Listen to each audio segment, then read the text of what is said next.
Hi again, my name is Philip Franks. I'm the founder and creator of the Franks Report. And I'm doing another episode on Away from the Charts to talk about intelligence gathering, market research. It's something that I find that a lot of educators in the space are not really talking about in great detail. If they are, it's lightly touched on. And I really want to provide some background information to help people because those who do, talk about it, either it's behind some kind of paywall or it's not really refined. Maybe they're just afraid to share what they want to do. It's proprietary, maybe.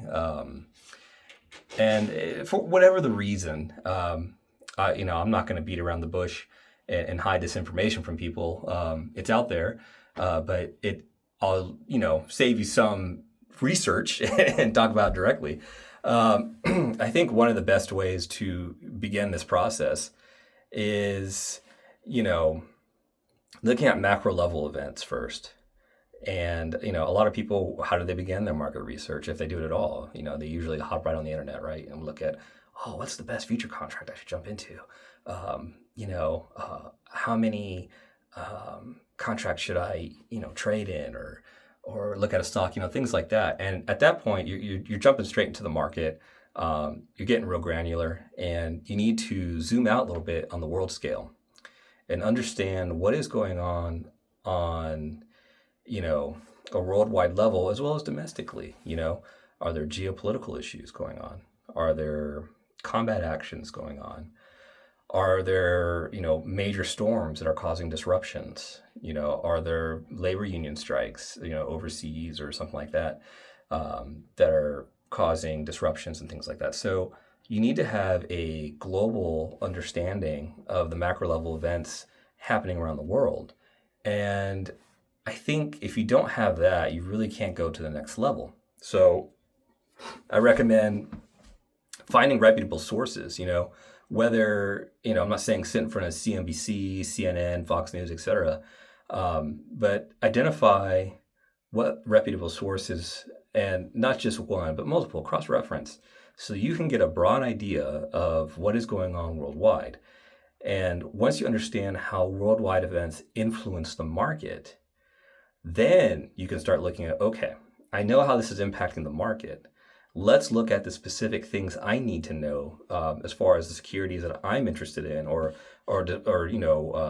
intend to work with, and I'll understand it from top of the funnel to bottom of the funnel, so that I know what's going on. And honestly, if beginner traders spend 2 weeks to a month just studying world events, current world events, and domestic, of course, and to the point where they feel like they have their finger on the pulse of what is going on worldwide, then I think they can move to the next stage of, them looking at the market at a granular level, and those things that are specific to the instruments that they're looking at.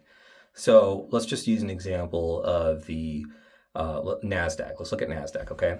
Now, if we're looking at NASDAQ, which is primarily tech-related industries, right? That's what comprises that index. And if you don't have an understanding of what's going on in Asia, or what's going on in, Semiconductor Valley, then you really can't start looking at what's going on specifically, like say with NVIDIA or something, which is the largest company within that index. So you really got to understand, like, oh my gosh, okay, NVIDIA is not allowed to do business with so-and-so.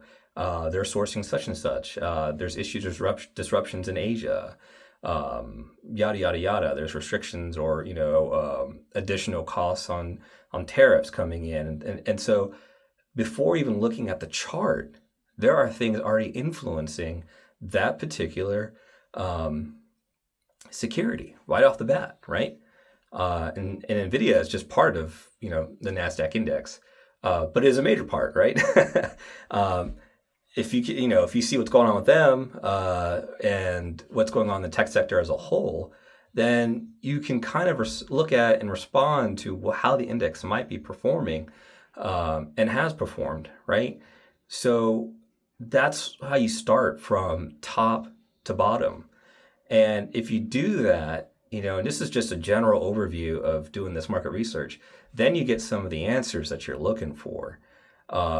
Because now we can start looking at predictive analysis. If we know what's going on worldwide or what's going on domestically and how they couple, and then looking at the specifics for that particular security, whatever it is, whether it's a futures contract or an index or a stock or whatever it is. And we look at then specifically within the lens of the macro view and then jumping to the micro view of, okay, this is the current price. This is where it's been holding over the last 52 weeks, the last month, this quarter, whatever it is. And in light of that, this is how it's likely to perform. There's also other things you can look at, that there are scheduled events that hit the calendar, whether it be, some kind of earnings call, some kind of regulatory announcement of some kind. You really got to pay attention to the calendar as well, because if you're only looking at macro events and specifics to whatever that security is that you're identifying, then you're going to miss some of the other things, because it's not very often that the market gives you gimmies, that are guarantees. Calendar events, scheduled events are guarantees, It's one of the few guarantees you'll find in the market is scheduled events. And if you're not leveraging that, then you're being foolish, because it's like, okay, on this day, on Wednesdays, I know that there's going to be an announcement about, consumer price index at 9:00. Oh, I know the Fed chair is going to come in and speak, blah, blah, blah, blah. And how that affects, any given security, it may not affect all of them, right? But it will affect some. And if it does have an effect on your specific security and your trading strategy, then you need to be aware of that. And that's really getting into the granular as far as like guaranteed scheduled events. But I just wanted to give you an example of starting from the top, going through your specific security, and then down to that granular level, and looking at what things touch the security that I am working with. What touches that, and how many degrees are they separated from it? Is this a near target? Is this a far target? And when you break it down, and then you have to really kind of tier it as far as like, okay, what's the priority level for this, right? Is this a low threat, a medium threat, a high threat, low opportunity, medium opportunity, a high opportunity, and do that kind of analysis, then you'll be in a better place in understanding, right? Just to jump in the market and just trade blindly, I equate it to gambling, and we never gamble in the market. If you're gambling on the market, you're doing it wrong. Just go to Vegas. You'll probably save yourself more money that way. So that is kind of the broad stroke of market research. Now, how you do it is a whole other conversation, right? There's a lot of tools out there. There's like Squawk boxes. All I do is chat all day long about what's going on in the market in real time, or near real time rather, announcements, things like that. So especially if you're doing stocks and whatnot. There's scanners, scanners you can use for, moving stocks, things like that, and which you can then optimize for how you trade, whatever your strategy is, right? So if you look at those stocks that move the most volume, if you look at stocks that have the biggest price change, if you're looking at stock, so however, whatever your trading strategy is, you can then modify these scanners to, give you information in near real time so you can execute. There's just a number of tools out there that can help you. But I think before you even jump into tools, you have to have that research foundation identified, and your strategy should lend itself to what kind of research you need to do. You just don't do research for research's sake. Obviously, there's something you need to know. And what do you need to know so that you can perform in the best way possible, so that you can do A+ setups when you do that millisecond of trade?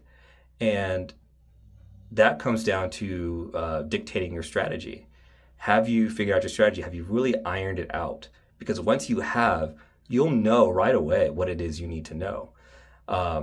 And a lot of times, once you have your strategy ironed out, what you need to know is mostly immediate, up to date information.